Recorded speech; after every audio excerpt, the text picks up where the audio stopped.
Following a scandal involving batteries in its iPhones, Apple has agreed to pay Canadians more than $14 million.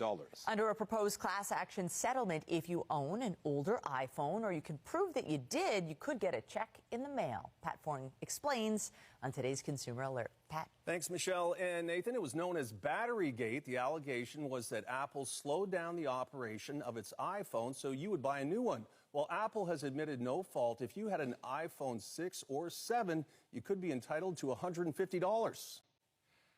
Apple would probably rather be talking about its long-awaited Vision Pro headset that will finally go on sale this year, but instead it's dealing with lawsuits connected to its iPhone 6 and 7 and Batterygate.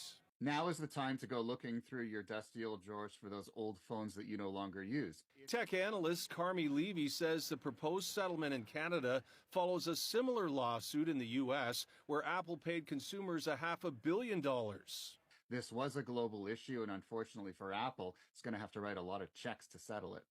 Under the iPhone power management class action, Apple will pay Canadians up to $14.4 million. Consumers will get $150 per affected phone. It's for anyone who owned an iPhone 6 or iPhone 7 who downloaded a new version of the iOS operating system before December 21st, 2016.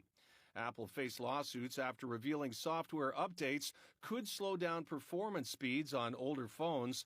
Some customers complained Apple was purposefully and knowingly releasing software updates that slowed performance speeds.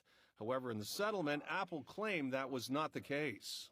As part of this resolution, Apple has denied any allegations that it deliberately slowed the devices down in order to force consumers to buy new ones.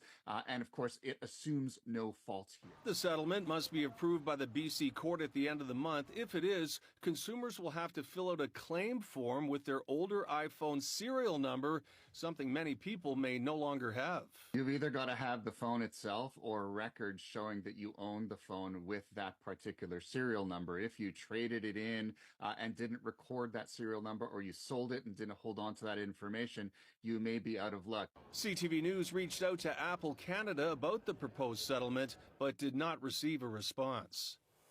And if you had an iPhone 6 or 7, but it's long gone because you sold it or traded it in, you might be able to find the serial number on an old contract or phone bill. It may be worth looking into for $150.